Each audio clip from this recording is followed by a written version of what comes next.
Hello दोस्तों, नमस्कार। स्वागत है आपका अपने YouTube चैनल सम्मान द ऑनर क्लासेस पर।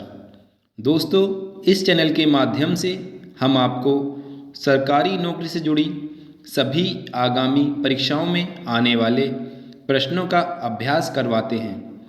आज के इस वीडियो में 25 अत्यंत ही महत्वपूर्ण प्रश्न लिए गए हैं जो सभी परीक्षाओं के लिए उपयोगी हैं। साथ ही इन सभी प्रश्नों का क्विक रिवीजन भी करवाया गया है, जिससे सभी प्रश्न आपको वीडियो देखते ही देखते याद भी हो जाएं।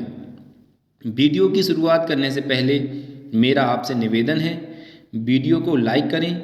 अगर चैनल पर नए हैं तो चैनल को सब्सक्राइब करें और वीडियो को ज़्यादा से ज़्यादा अपने दोस्तों को शेयर करें। तो चलिए दोस्तों, देर ना करते हुए शुरुआत करते हैं और लेते हैं अपना पहला प्रश्न। हमारा पहला प्रश्न है, इंडियन ब्यूरो ऑफ साइंस का मुख्यालय कहाँ स्थित है? ऑप्शन दिए गए हैं नई दिल्ली, हैदराबाद, नागपुर या फिर Mumbai. Indian bureau of science इसका मुख्यालय पूछा गया है, तो इसका जो सही जवाब है वो है option number C, Nagpur. Indian bureau of science का मुख्यालय नागपुर में स्थित है। आइए चलते हैं अपने दूसरे सवाल पर। तो हमारा दूसरा सवाल है, ऋतु संहार नामक पुस्तक के रचयिता कौन है? ऋतु संहार नामक पुस्तक के लेखक कौन हैं? विज्ञानेश्वर, कालिदास, महेंद्र वर्मन या शूद्रक? तो ऋतु संहार नामक जो पुस्तक है उसके रचयिता हैं कालिदास। इस सवाल का option number B correct answer है। ऑप्शन नंबर बी कालिदास जो है वो ऋतु संहार पुस्तक के लेखक या रचयिता हैं। आइए चलते हैं अगले सवाल पर। तो हमारा सवाल नंबर 3 है, माउंटबेटन योजना से संबंधित तिथि क्या है?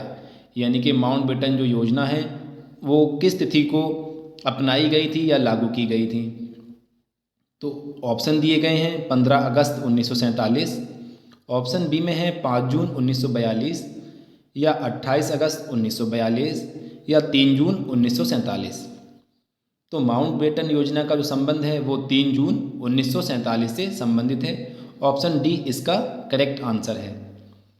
ऑप्शन डी 3 जून 1947 माउंटबेटन योजना से संबंधित तिथि है। आइए चलते हैं अगले सवाल पर।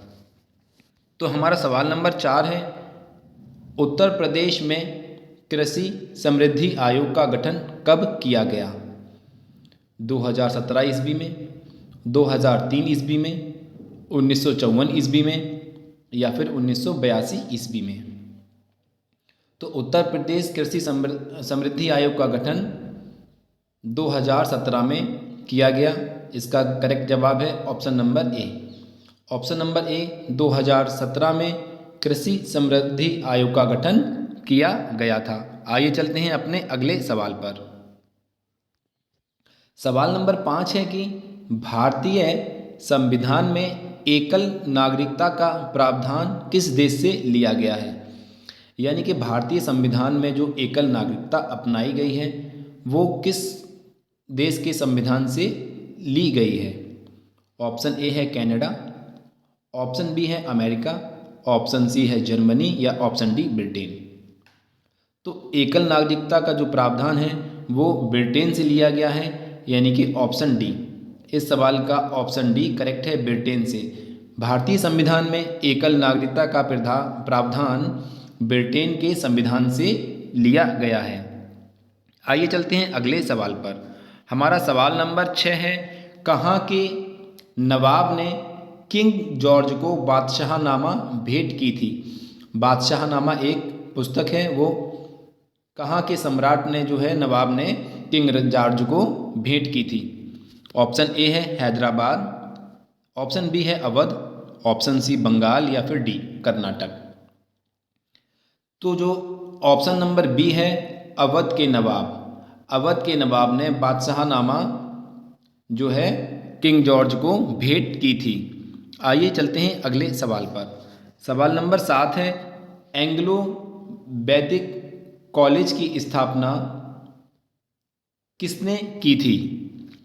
एंग्लो वैदिक कॉलेज की स्थापना किसके द्वारा की गई थी?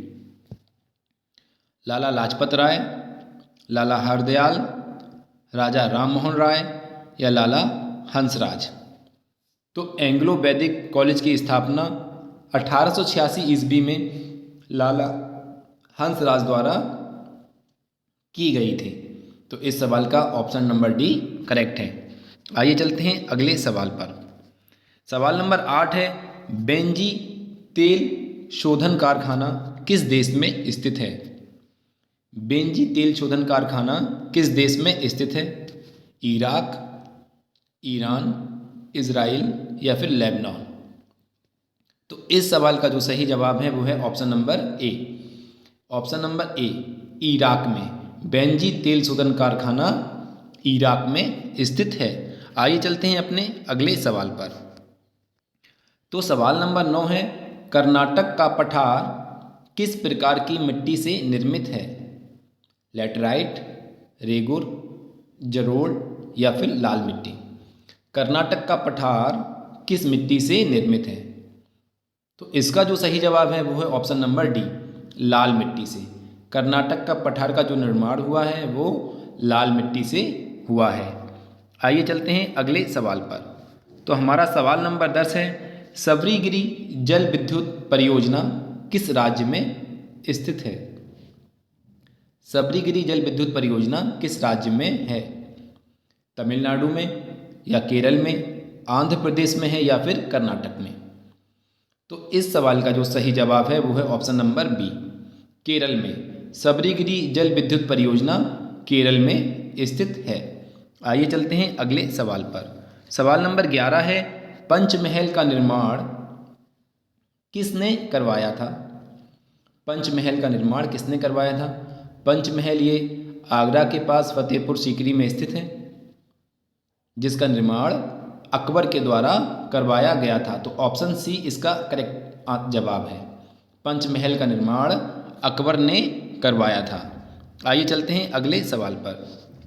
सवाल नंबर 12 है, नेशनल काउंसिल ऑफ एजुकेशन की स्थापना कब की गई थी? नेशनल काउंसिल ऑफ एजुकेशन की स्थापना कब की गई थी? 15 अगस्त 1904 को, 15 अगस्त 1906 को, 15 अगस्त 1949 को या फिर 15 अगस्त 1951 को? तो इस सवाल का जो सही जवाब है वो है ऑप्शन नंबर बी, 15 अगस्त 1906 को नेशनल काउंसिल ऑफ एजुकेशन की स्थापना की गई थी। आइए चलते हैं अगले सवाल पर। तो सवाल नंबर 13 है, 2011 की जनगणना के अनुसार उत्तर प्रदेश की जनसंख्या में बाल जनसंख्या का प्रतिशत क्या है? 2011 की गणना के अनुसार उत्तर प्रदेश की जनसंख्या में बाल जनसंख्या का क्या प्रतिशत है? 15.41%, 20.02%, 17.89% या फिर 16.50%?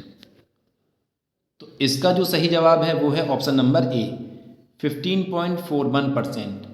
2011 की जनगणना के अनुसार उत्तर प्रदेश की जनसंख्या में बाल संख्या का जो प्रतिशत है वो है 15.41%।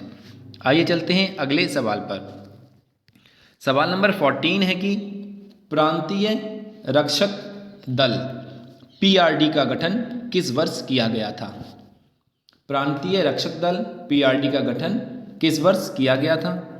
ऑप्शन दिए गए हैं 1975, 1947, 1952 या 1949। तो इसका जो सही जवाब है वो है ऑप्शन नंबर बी, पीआरडी का गठन 1947 में किया गया था। आइए चलते हैं अपने अगले सवाल पर। तो सवाल नंबर 15 है कि शिवाजी को छत्रपति की उपाधि कब प्राप्त हुई? शिवाजी को छत्रपति की उपाधि कब प्राप्त हुई? ऑप्शन ए है 1647, ऑप्शन बी है 1657, ऑप्शन सी है 1665 या ऑप्शन डी 1674। तो तो इसका जो सही जवाब है वो है ऑप्शन नंबर डी, 1674 में शिवाजी को छत्रपति की उपाधि 1674 में प्रदान की गई। इसका करेक्ट जवाब ऑप्शन नंबर डी। आइए चलते हैं अगले सवाल पर। सवाल नंबर 16 है, राज्य में महाधिवक्ता का पद संविधान के किस अनुच्छेद से संबंधित है? ऑप्शन ए है अनुच्छेद 165, बी अनुच्छेद 76, ऑप्शन सी है अनुच्छेद 169 या ऑप्शन डी है अनुच्छेद 177। राज्य में महाधिवक्ता का पद संविधान के किस अनुच्छेद से संबंधित है? तो इसका जो करेक्ट है आंसर वो है ऑप्शन नंबर ए, अनुच्छेद 165। अनुच्छेद 165 के अंतर्गत राज्य में महाधिवक्ता का जो पद है वो सृजित किया गया है। आइए चलते हैं अगले सवाल पर। सवाल नंबर 17 है कि मानव शरीर का कौन सा भाग शरीर के ताप को नियंत्रित करता है?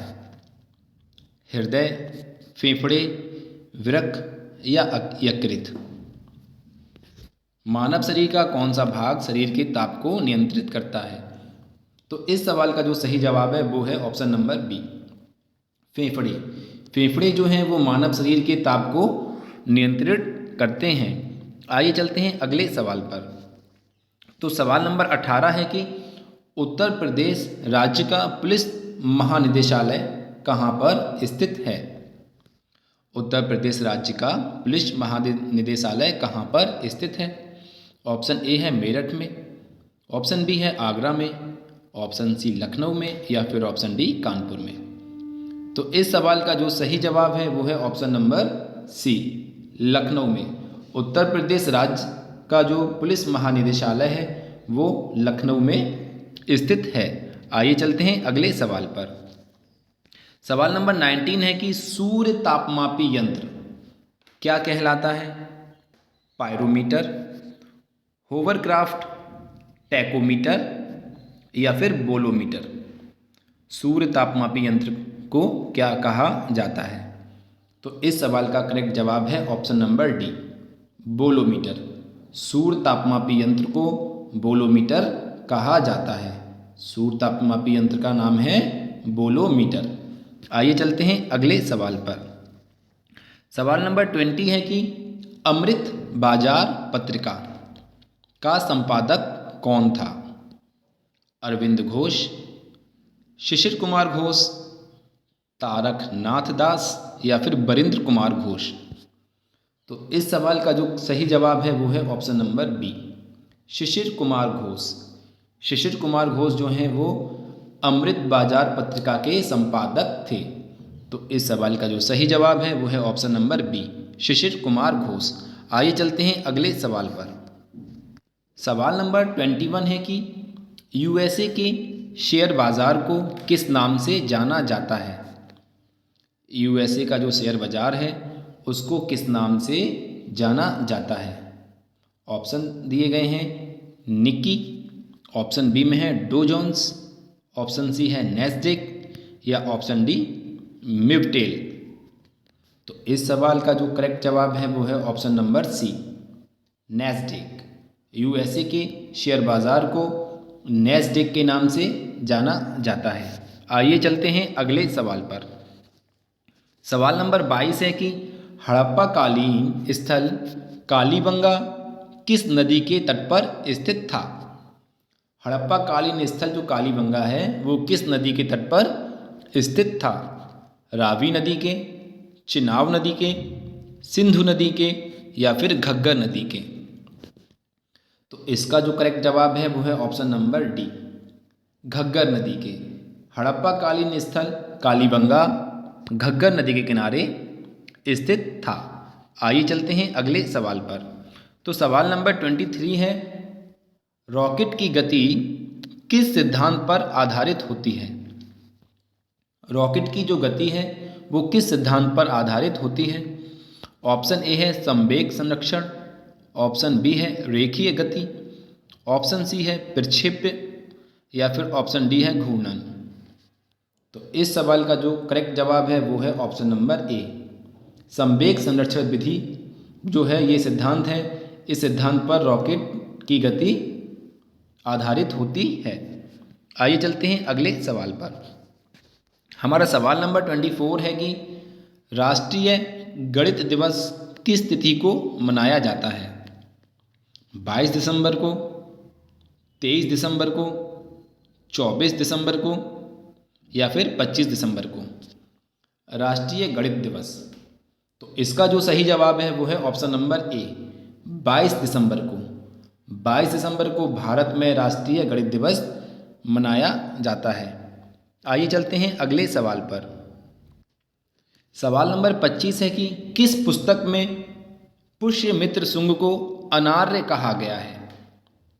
पुष्यमित्र शुंग को अनार किस पुस्तक में कहा गया है? कादम्बरी में कहा गया है, मालविका अग्निमित्र में कहा गया है, हर्ष चरित्र में कहा गया है या फिर अर्थशास्त्र में कहा गया है? तो पुष्यमित्र शुंग को अनार्य जो कहा गया है वो हर्ष चरित्र में कहा गया है। तो इस सवाल का ऑप्शन नंबर सी करेक्ट जवाब है। हर्ष चरित्र में पुष्यमित्र शुंग को अनार्य कहा गया है। तो दोस्तों ये थे हमारे 25 क्वेश्चन।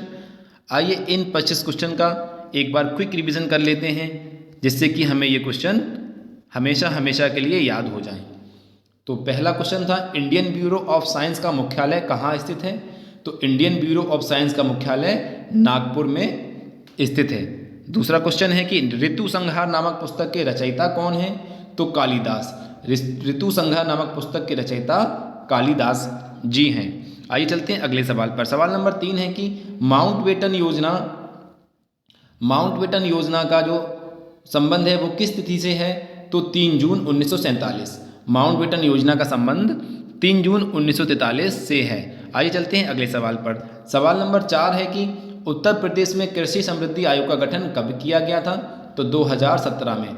2017 में उत्तर प्रदेश में कृषि समृद्धि आयोग का गठन किया गया था। सवाल नंबर 5 है कि भारतीय संविधान में एकल नागरिकता का प्रावधान जो है किस देश से लिया गया है? तो ब्रिटेन से। भारतीय संविधान में एकल नागरिकता का जो प्रावधान है वो ब्रिटेन के संविधान से लिया गया है। आइए चलते हैं अगले सवाल पर। सवाल नंबर 6 है कि कहाँ के नवाब ने किंग जॉर्ज को बादशाहनामा भेंट की थी? तो अवध के नवाब ने। अवध के नवाब ने किंग जॉर्ज को जो है बादशाहनामा भेंट की थी। आइए चलते हैं अगले सवाल नंबर 7 है कि एंग्लो वैदिक कॉलेज की स्थापना किसने की थी? एंग्लो वैदिक कॉलेज की स्थापना किसने की थी? तो लाला हंसराज ने। लाला हंसराज ने लाहौर में एंग्लो वैदिक कॉलेज की स्थापना की थी। सवाल नंबर 8 है कि बेंजी तेल शोधन कारखाना कहाँ स्थित है? तो इराक में। बेंजी तेल शोधन कारखाना इराक में स्थित है। सवाल नंबर 9 है कि कर्नाटक का पठार किस मिट्टी से बना हुआ है? यानी कि लाल मिट्टी से। कर्नाटक के पठार का निर्माण लाल मिट्टी से हुआ है। सवाल नंबर 10 है कि सबरीगिरी जल विद्युत परियोजना किस राज्य में है? तो केरल में। सबरीगिरी जल विद्युत परियोजना केरल में स्थित है। सवाल नंबर 11 है कि पंचमहल का निर्माण किसने करवाया था? तो अकबर ने। अकबर के द्वारा पंचमहल का निर्माण करवाया गया था। आइए चलते हैं अगले सवाल पर। सवाल नंबर 12 है कि नेशनल काउंसिल ऑफ एजुकेशन की स्थापना किस वर्ष की गई थी? तो 15 अगस्त 1906 में। नेशनल काउंसिल ऑफ एजुकेशन की स्थापना 15 अगस्त 1906 में की गई थी। सवाल नंबर 13 है कि 2011 की जनगणना के अनुसार जनसंख्या में उत्तर प्रदेश में जो जनसंख्या है उसकी जनसंख्या में बाल जनसंख्या कितने प्रतिशत है? 2011 की जनगणना के अनुसार उत्तर प्रदेश की जनसंख्या में बाल जनसंख्या कितना प्रतिशत है? तो ये थी 15.41%।